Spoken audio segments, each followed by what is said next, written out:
Que el Señor le bendiga a cada uno de ustedes, amados hermanos y amigos. Qué bueno que usted está en sintonía de nuestra programación. Iniciemos por este primer punto: el peligro de fe y la declinación moral. Si observamos los sucesos mundiales y los comparamos con las profecías de las Sagradas Escrituras, nos tropezaremos ante un espantoso espectáculo mundial en donde anunciamos grandes desgracias y disturbios que se vienen, factores inevitables para que se instaure el tan anunciado nuevo orden mundial, que es el comienzo de lo que sabemos como la aparición y reinado del Anticristo. Claro, antes de que estos terribles eventos comiencen a suceder, la humanidad será empujada a una fase de bajeza y los creyentes padecerán insultos y persecución, por la cual la iglesia será invadida por una crisis de acciones y alteraciones seculares y apóstatas como nunca antes en la historia de la humanidad. Este periodo se nombra en la profecía bíblica como tiempos de apostasía o tiempos perversos. En estos tiempos es donde aparecerían escándalos religiosos y un grupo selecto de falsos apóstoles modernos y profetas superungidos que traerían nuevas revelaciones. 2 Corintios 11:13 dice: porque estos son falsos apóstoles, obreros fraudulentos que se disfrazan como apóstoles de Cristo. Claro, los que estudiamos la Biblia sabemos con la ayuda del Espíritu Santo que estos falsos apóstoles y profetas están bajo la influencia de espíritus engañadores.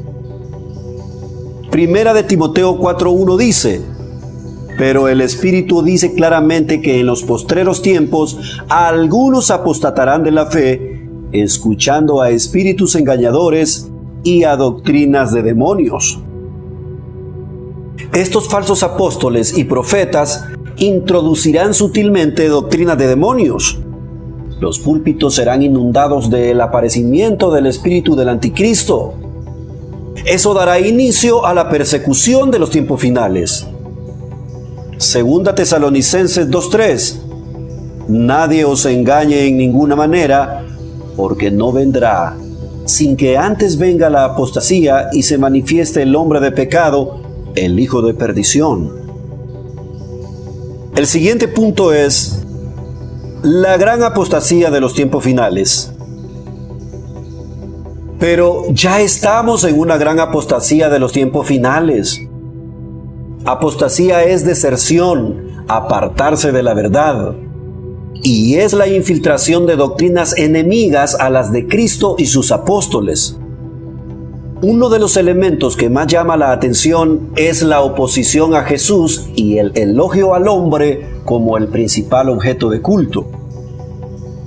Segunda de Pedro 2:1 dice: pero hubo también falsos profetas entre el pueblo, como habrá entre vosotros falsos maestros, que introducirán encubiertamente herejías destructoras, y aún negarán al Señor que los rescató, atrayendo sobre sí mismos destrucción repentina. Los falsos profetas contradicen a los verdaderos profetas del Antiguo Testamento y salen con palabras infladas diciendo que hay que darle a la gente lo que ellos quieren oír. Los falsos maestros, apóstoles y profetas modernos tergiversan las enseñanzas de Cristo y las palabras de los apóstoles verdaderos. Los falsos profetas permiten y estimulan todo tipo de actos inmorales y erróneos y niegan la realidad del pecado y la santidad. Estos hombres y mujeres aparentan piedad desde sus púlpitos, pero actúan hipócritamente como los fariseos del tiempo de Jesús. Hermanos, debemos cuidarnos de los falsos maestros de hoy. Segunda de Timoteo 3:5: tendrán apariencia de piedad, pero negarán la eficacia de ella. A estos evita, dice la palabra. La realidad más oscura en el tiempo de apostasía es que todo lo que estos falsos maestros y profetas enseñen será contrario a la palabra de Dios y elaborarán doctrinas engañosas. y se opondrán a la verdad de las Sagradas Escrituras para irse tras nuevas revelaciones con las cuales harán mercadería del Evangelio. Estos maestros son ambiciosos y no les importa la necesidad de los demás. Segunda de Timoteo 4:3. Porque vendrá tiempo cuando no sufrirán la sana doctrina, sino que teniendo comezón de oír, se amontonarán maestros conforme a sus propias concupiscencias y apartarán de la verdad el oído y se volverán a las fábulas. Mire cómo 2 Tesalonicenses 2:3 expone la manifestación del hijo de perdición, y al parecer este término describe a Judas Iscariote, al que Juan 17:12 relata como el hijo de perdición. El siguiente punto es sobre el hijo de perdición, y hablemos de él, de este hijo de perdición. Mire, todos sabemos que Jesús escogió 12 discípulos, pero entre ellos había un traidor, cuyo apetito era la avaricia. Mire cómo Jesús describe a este desertor. Juan 17:12. Cuando estaba con ellos en el mundo, yo los guardaba en tu nombre. A los que me diste, yo los guardé y ninguno de ellos se perdió, sino el hijo de perdición, para que la Escritura se cumpliera.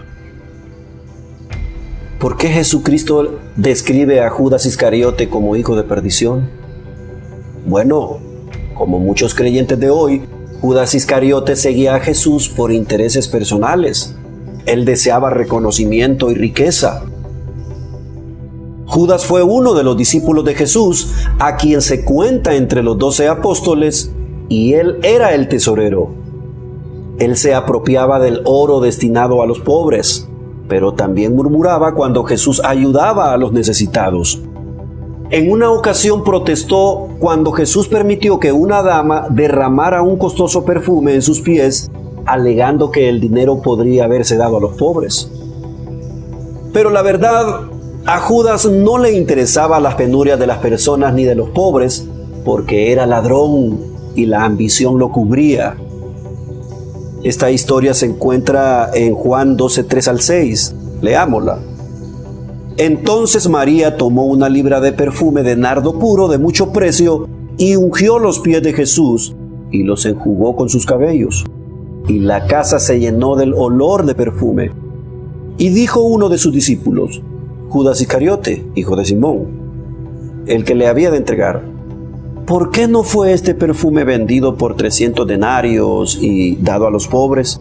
Pero dijo esto no porque se cuidara de los pobres, sino porque era ladrón, y teniendo la bolsa, sustraía de lo que se echaba en ella. ¿Se fijan? El verso 6 afirma que Judas tenía la bolsa del dinero y sustraía de ella sin permiso, por lo que era un ladrón. A Judas no le motivaba a servir a los necesitados porque él buscaba su propia prosperidad. Con mucha razón Jesús lo nombró hijo de perdición. ¿Será que Judas pensó que Jesús ascendería al poder político? Probablemente sí. Lo confundió, lo desestimó, lo rechazó como si fuera alguien sin ningún valor, y cuando descubrió que Cristo no conquistaría nada, sino que proclamaba otro reino, sus deseos de grandeza se esfumaron y tomó la decisión de traicionarlo ante los sacerdotes, los cuales desde hace mucho procuraban la muerte de Jesús. Mateo 26:14-16.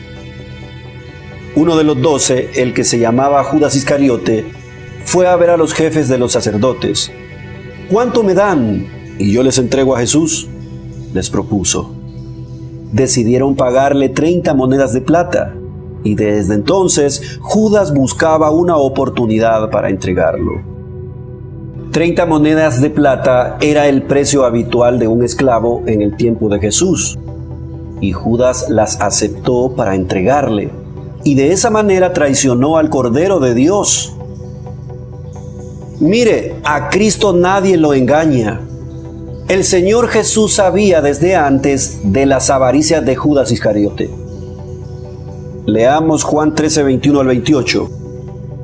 Habiendo dicho Jesús esto, se conmovió en espíritu y declaró y dijo: de cierto os digo, que uno de vosotros me va a entregar. Entonces los discípulos se miraban unos a otros, dudando de quién hablaba. Y uno de sus discípulos, al cual Jesús amaba, estaba recostado al lado de Jesús.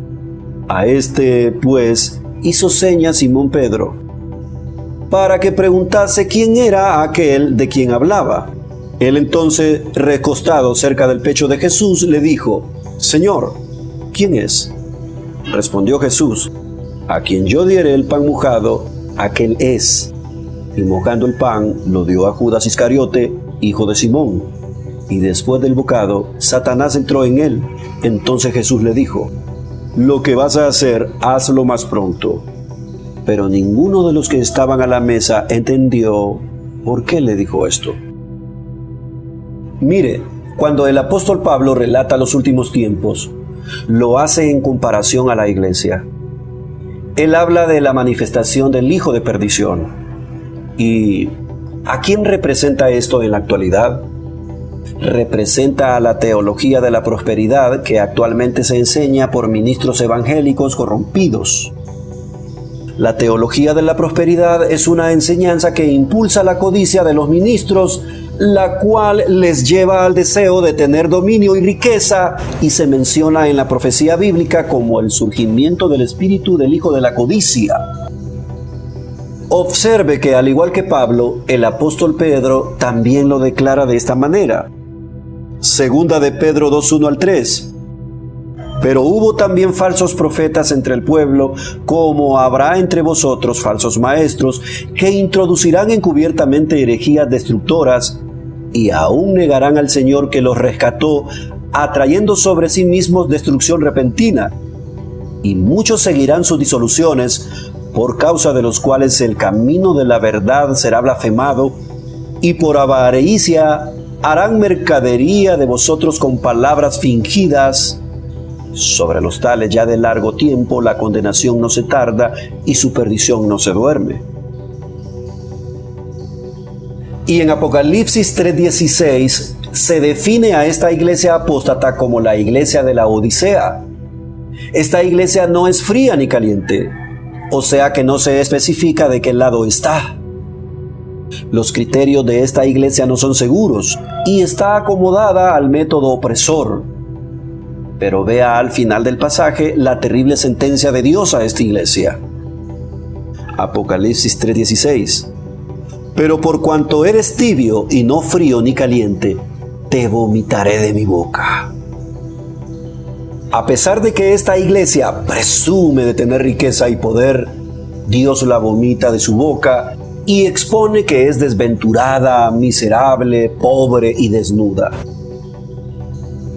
Hoy luchamos con dos situaciones brutales. Por un lado, el Vaticano está golpeado por los desenfrenos sexuales de quienes dirigen dicha iglesia. Este abuso se ha originado a raíz del rechazo a que sus líderes tengan una vida matrimonial entre un hombre y una mujer. La soltería sacerdotal es obligatorio en la Iglesia Católica. El celibato es una elección de no adquirir un vínculo matrimonial y de vivir la continencia sexual por un motivo religioso. Esto es un impositivo antibíblico. Las iglesias evangélicas luchan ante el libertinaje de amontonar riquezas, lo cual bíblicamente es ilícito. Muchos pastores han caído en el desenfreno de la avaricia para hacerse ricos, los cuales comercian el evangelio, publicando una doctrina de codicia y la ambición humana. Muchos pastores han estado unidos a la política de su país, llevando una vida deshonesta, de vanagloria, de considerarse más grande que los demás y presumiendo sus riquezas ante el mundo. Segunda de Pedro 2:3. Y por avaricia harán mercadería de vosotros con palabras fingidas. Sobre los tales ya de largo tiempo la condenación no se tarda y su perdición no se duerme.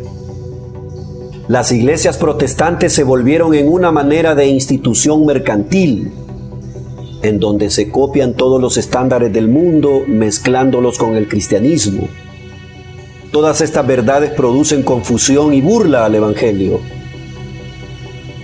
Con razón vemos hoy en día a los escépticos, ateos y satánicos atacar con mayor fuerza al cristianismo. El mundo va perdiendo la fe y el testimonio del Evangelio se va disipando. Es por eso que todo aquel que se mantiene perseverando en la sana doctrina y no mercantilice con el mundo, padecerá el rechazo de los que hoy están en tinieblas y los que han seguido el camino del hijo de perdición. Tristemente perseguirán a los que un día fueron sus hermanos en la fe. Continuemos con el siguiente punto. La época de la maldad. Estamos en ella, hermanos. Por favor, leamos nuevamente 2 Tesalonicenses 2:3.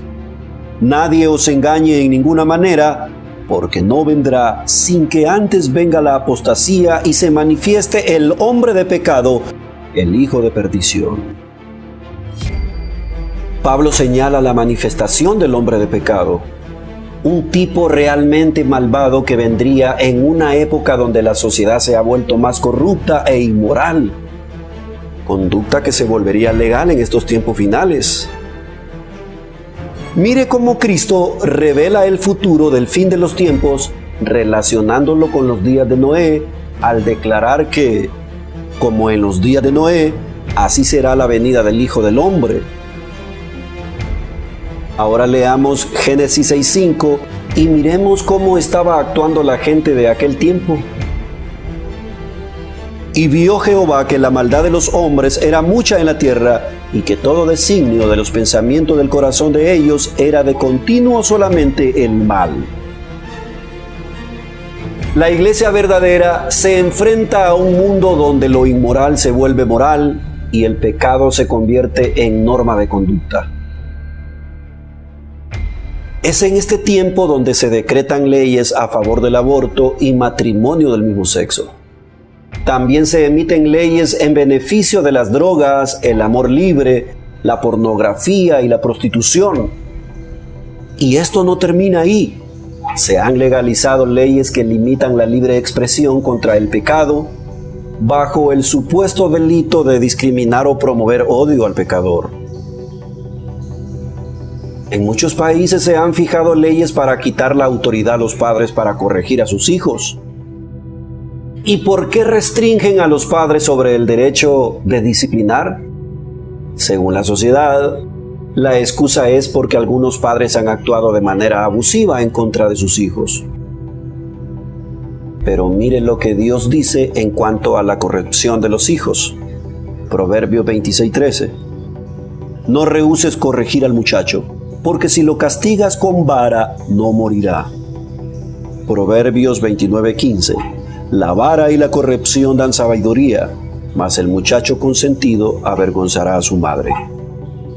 Terriblemente el Estado intenta instruir a los adolescentes con sistemas e ideologías alejados de la verdad de Dios. Los gobiernos atacan claramente la integridad y todo lo que tiene que ver con los valores cristianos y anulan la Biblia y la oración en público. Mire, es seguro que estamos viviendo en la época anunciada por el apóstol Pablo, donde señala en 2 Timoteo capítulo 3 el nivel dominante en la moral social de los últimos tiempos.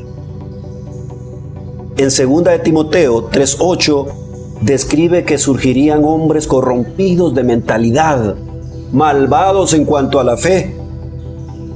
Pablo dice que en los últimos tiempos habría una crisis de fe.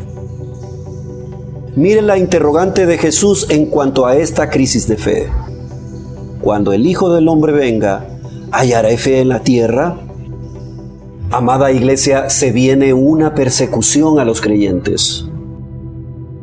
Con todo lo que primeramente hemos mostrado, concluimos que cuando se aproxime el tiempo del reinado del anticristo, los auténticos hijos de Dios y amantes de Jesús nos pararemos firme entre una generación donde todos sus valores serán distorsionados, llamando a lo bueno malo y a lo malo bueno. Esta generación está siendo sometida por una apostasía pastoral que aleja a numerosos creyentes de la sana doctrina para conducirlos a la religión del anticristo, producida con astucia y engaño. La realidad es que para aquellos que no deseen contagiarse con la inmoralidad dominante, esto les traerá graves consecuencias. Habrá una persecución y hostigamiento a la iglesia fiel y verdadera. Cuando el libertinaje se formalice a través de leyes corruptas, muchos creyentes fieles a la palabra de Dios serán perseguidos y encarcelados, como ya está sucediendo en algunas partes del mundo. El régimen judicial es quien asignará el deber de respaldar todas las leyes morales aprobadas por los parlamentos podridos que formarán las bases del nuevo orden mundial. Cuando un doctor creyente se rehúse a practicar un crimen prenatal, será castigado.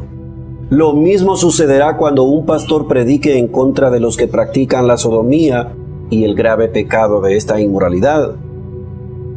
Cuando un pastor se pare a defender el matrimonio diseñado por Dios, será difamado de suscitar el odio e infringir a las leyes instituidas. Leyes que irán en contra del origen divino y se volverán en la medida que gobernará la moral del nuevo orden mundial. Según las palabras del apóstol Pedro, Dios agitará la iglesia antes que comience el juicio sobre este mundo y advierte que la hará pasar por un juicio para probar quién en realidad es un verdadero hijo de Dios. Primera de Pedro 4:17. Porque es tiempo de que el juicio comience por la casa de Dios, y si primero comienza por nosotros, ¿cuál será el fin de aquellos que no obedecen el evangelio de Dios? Por supuesto, el trabajo de cada uno se pondrá al descubierto y será revelado y probado por fuego. Primera de Corintios 3:13. La obra de cada uno se hará manifiesta, porque el día la declarará, pues por el fuego será revelada, y la obra de cada uno, cual sea, el fuego la aprobará. Fíjese que el pasaje dice, la obra de cada uno se pondrá a prueba. ¿Qué significa prueba? Según la exposición del pasaje, hay un motivo fuerte para fundamentar que los que superarán la prueba de los tiempos finales será un grupo pequeño de creyentes. Romanos 11:5. Así también aún en este tiempo ha quedado un remanente escogido por gracia. Mire, son pocos los elegidos o escogidos dentro de un montón. Aquí hay dos ejemplos. 1. Los 10 leprosos que Jesús sanó. De los 10 sanados, solo regresó uno del montón a dar gracias. Jesús dijo, muchos son los llamados y pocos los escogidos. 2. Cuando Elías vio la angustia de Israel frente a la corrompida Jezabel, Dios le dijo esto al profeta. Yo haré que queden en Israel 7,000, cuyas rodillas no se doblaron ante Baal y cuyas bocas no lo besaron. Según los estudiosos bíblicos, solo habían unos 500,000 hebreos que constituían en aquel tiempo el pueblo de Israel. Pero, ¿qué representa los 7,000 en relación a la totalidad de habitantes? Claramente es un remanente, o sea, una minoría. Fíjese que el apóstol Pablo determina que en los tiempos finales, antes del regreso de Cristo y previo a los eventos del reinado del anticristo, sucederán 2 tribulaciones.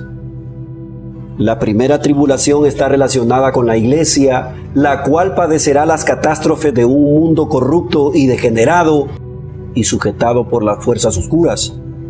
Pero Dios rescatará a su iglesia en medio de esa tribulación y enviará una gran tribulación para castigar a aquellos que atribularon a la iglesia. Segunda Tesalonicenses 1:6-7.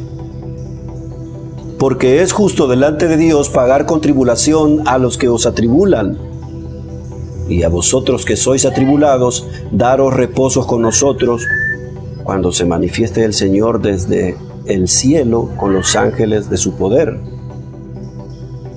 Mire también cómo Apocalipsis primero expone a la iglesia de Filadelfia, señalando que es una iglesia fiel y verdadera, la cual se describe como la que tiene poca fuerza, pero no niega el nombre de Jesús y sus verdades, y es oprimida por la persecución y aflicción.